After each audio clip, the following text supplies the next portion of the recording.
김어준 총수가 이재명 후보와 관련된 놀라운 일화를 소개 SNS와 온라인 커뮤니티에서 큰 화제가 되고 있습니다. 이 이야기는 많은 사람들의 관심을 끌며 빠르게 퍼지고 있으며 온라인상에서 뜨거운 반응을 얻고 있습니다. 김어준 총수의 발언은 이재명 후보의 인간적인 면모를 보여주는 사례로 받아들여지고 있으며 다양한 의견이 이어지고 있습니다. 이어서 중요한 영상이 준비되어 있으니 함께 시청해 보시고 그 의미를 함께 되새겨보는 시간을 가져보시기 바랍니다. 그 팀들이 가서 미국에 뭔가 구체적으로 약속한 게 있지 않을까? 이거는 대선 이후에 스스로 밝혀야 된다고 봅니다. 예. 매국노는 공소시효 없이 특별법을 마련해서 반드시 단죄해야 된다. 이것도 저는 수사 대상이라고 언급해 둡니다. 자, 잊어버릴까봐. 네. 네, 대선 뉴스 넘어가 보겠습니다. 국힘은 어제도 되는 게 없었어요. 예. 다 다른 말. 윤석열 탈당 가지고 어제도 지지고 볶고 했는데 우선 김용태 비대위원장이 뭐라고 그랬어요? 두 가지 얘기를 했는데 예. 일단 자기 역량을 과도하게 넘어가는 자리에 갑자기 가잖아요. 네. 사실 과대망상이 되는 경우가 많습니다. 어깨가 이렇게까지 올라가죠. 본인이 윤석열을 어떻게 설득해요? 예. 아휴. 그런데 설득은 어림도 없지만 비대위원장 권한이 있단 말이죠. 네. 그러니까 출당은 가능하다는 얘기거든요. 뒤에가.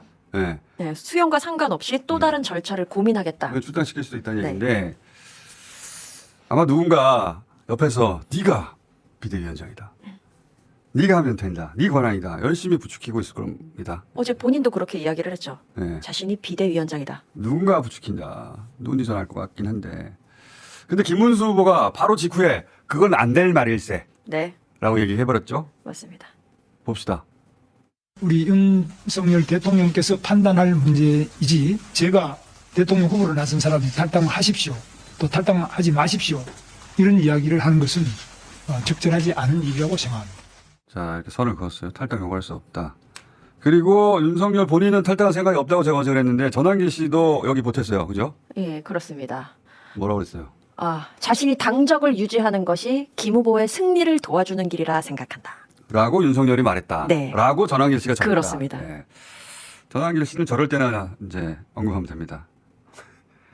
제가 보기에는 정치 뉴스에 언급할 만한 정치적 수준이 못해요. 자, 얼마 전에 그랬다고 전환길 씨가 보탰는데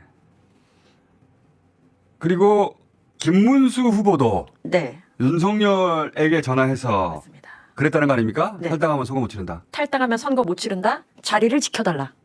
라고 김문수 후보가 네, 전화로 윤석열에게. 윤석열에게 했다는 거예요. 어제 YTN 단독변. 그랬더니 윤석열은 언제든지 이야기하라.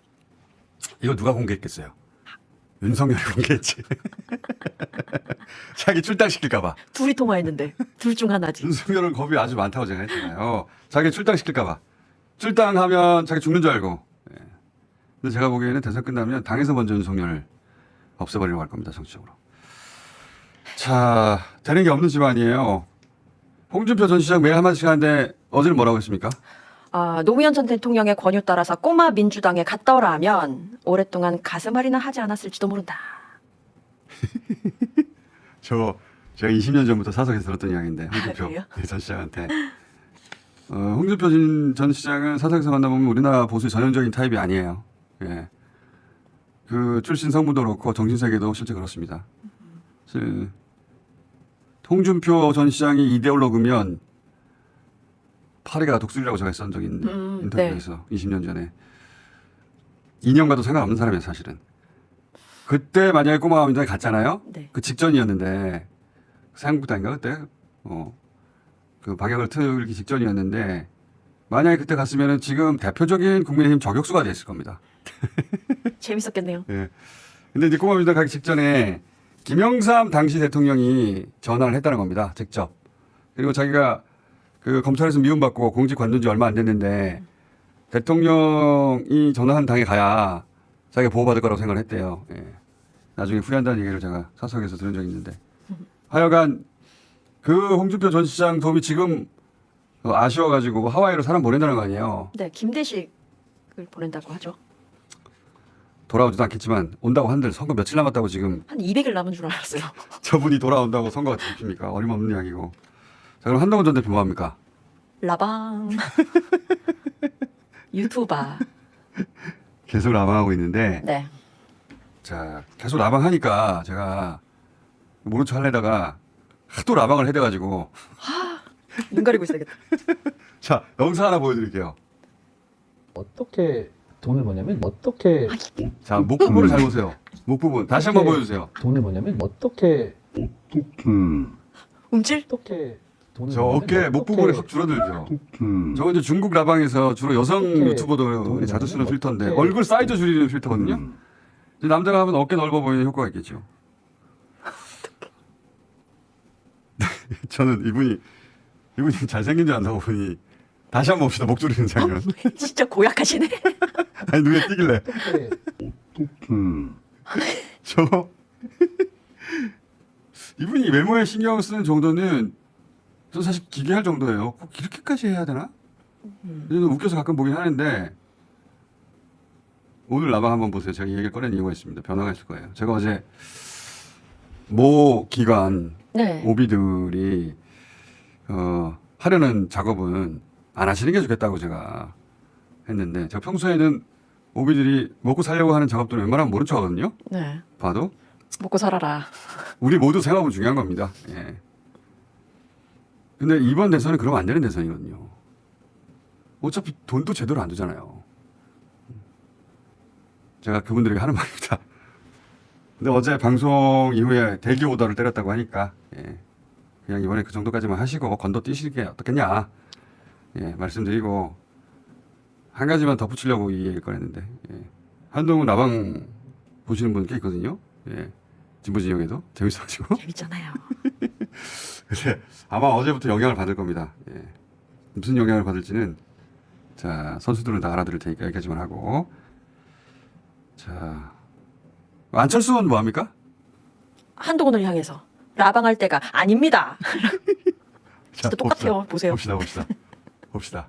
한동훈 전 대표님 과자 먹으며 인터넷 라이브 방송하실 때가 아닙니다. 똑같죠? 아닙니다. 아닙니다. 비장한 아닙니다. 표정과 말투인데 근데 이제 맞는 말이죠. 맞는 맞는 말인데 말이죠. 네. 이 본인의 말이 이제 누구한테도 안 먹힌다는 걸 본인만 모르니까 저게 참 슬픈 장면이에요. 근데 왜 웃으세요?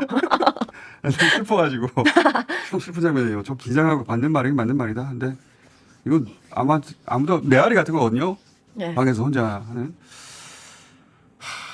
사전투표 2주가 안 남았는데 되는 게 하나도 없어요. 이 집안이. 얼마나 되는 게 없냐면 어제 김문수 후보가 비대위원장하고 지하철역 인사 갔잖아요. 지하철역 저 어디였죠? 신도림역이었습니다. 신도림? 예. 영상 잠깐 봅시다.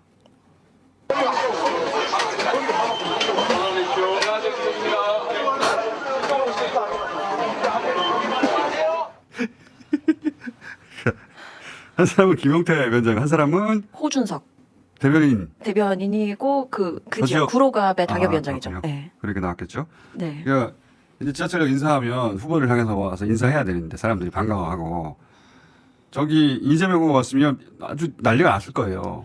근데 이제 아무도 김문수 후보 쪽으로 오질 않으니까 특히 서울 지역은 민심이 더 나쁘거든요. 그리고 지금 일하고 있는 저희 연령대는 더 나빠요.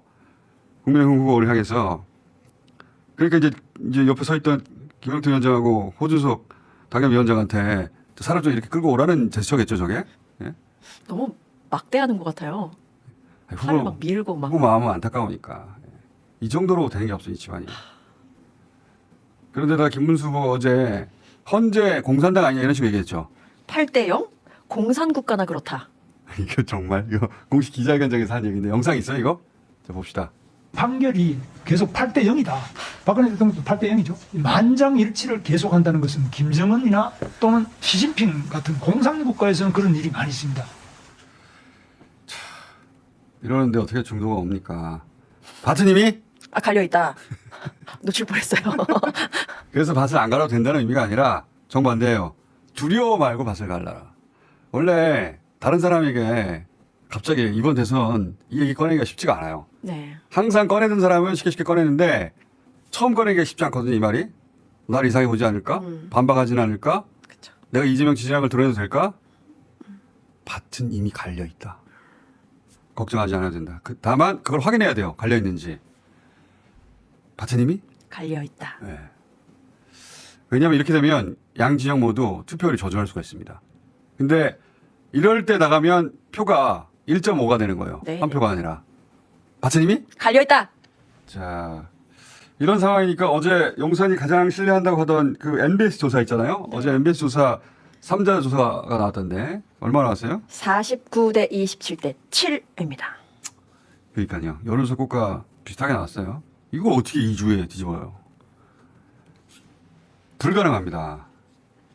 여론조사 꽃도 오늘 4K 발표하거든요. 저희는 어제도 오늘도 내일도 모레도 1000명씩 조사 계속하고 있습니다. 예. 전화 면접 조사를. 그것도 가상번호로. 예. 저희 조사 4K 한번 봅시다. 네. 오늘 발표할 텐데. 비슷비슷하잖아요. 51대 28. 네. 예. 자, 이거 2주 안에 절대 못 뒤집습니다. 절대. 자, 그리고 이준석 후보 대선 뉴스 잘 안 나오는데 어제 1위 했더군요? 네, 축하합니다. 1위 했습니다. 뭐에서 1위 했어요? 비호감 1위 했습니다. 어디 조사예요? 갤럽입니다. 인수 후보 뉴스는 이 정도면 충분하고요. 자, 그리고 한편 김상욱 의원이 어제 이재명 후보 지지선을 냈어요. 이건 영상으로 그냥 보시면 될 것 같아요. 이번 대통령은 진영을 넘어 반드시 성공한 대통령이 되어야만 합니다. 그래서 일 잘하는 입증된 대통령이 필요합니다. 저는 이재명 후보만이 진영 논리를 넘어 국가 통합의 아젠다를 제시하고 있고 또 직면한 국가 과제를 해결할 의지와 능력을 갖추었다고 판단하기에 이재명 후보를 21대 대통령의 적임자로 공개 지지합니다. 입당을 하는 게 아니라 무소속으로 지지선을 냈어요. 예. 여러모로 정리한 선택이라고 봅니다. 자, 그리고 주기현 판사 관련해서 중앙지법의 입장이 나왔죠. 네. 입장 없다고 입장을 냈습니다. 입장 없다는 입장을 냈어. 이게 이제 감찰을 통해 가지고 그 진위를 법원 스스로 밝히라고 한 건데 진위 여부가 확인이 되지 않아 가지고 입장이 없다. 이게 말이 됩니까? 가만히 있겠다라는 거잖아요. 아무것도 안 하겠다는 얘기인데 이렇게 버틴다고 될 일이 아닌데. 자, 그래서 민주당은 사진 공개 법적 대응 검토한다고. 대선 이후 상황을 고려해보면 친정 세력이 탄탄한 이재명 대통령은 집권 초기에 국민이 실질적으로 체감할 수 있는 즉각적인 행정조치들을 통해 민심을 빠르게 다져놓을 것으로 예상됩니다. 이러한 행보는 초기 국정 운영의 신뢰도를 높이는 데 중요한 역할을 하며 곧바로 안정적인 국정 기반을 마련하는 데 기여할 것입니다. 이렇게 다져진 지지율을 바탕으로 그는 전국적인 공감대를 형성할 수 있는 대형 아젠다를 제시하면서 지방 민심까지 포섭하려는 전략을 펼칠 것으로 보입니다. 국가 전체를 아우르는 비전과 실천력을 통해 국민적 통합을 유도할 가능성이 큽니다. 외교와 안보 분야에서는 최고 수준의 리더 밑에 검증된 인재들이 함께할 것으로 예상되며 김현종 전 청와대 국가안보실 2차장 같은 인물들이 다시 한번 중용되어 핵심 역할을 수행할 것으로 보입니다. 더불어 이러한 대통령을 지지하는 민주당은 국회의 절대 과반을 차지하고 있어 역대 최강의 정치적 뒷받침을 제공할 수 있는 상황입니다. 언론의 비판이 거세질 수는 있겠지만 이재명 대통령은 김대중 전 대통령 이후 보기 드문 정치적 맷집과 버티는 힘을 갖춘 인물이기 때문에 큰 우려는 없습니다. 민주당 역시 기존 보수 진영이 독점하던 유능함과 권위의 프레임을 탈환하며 이제는 진정한 중도 보수 정당으로 자리매김할 수 있는 중요한 전환점에 서 있습니다.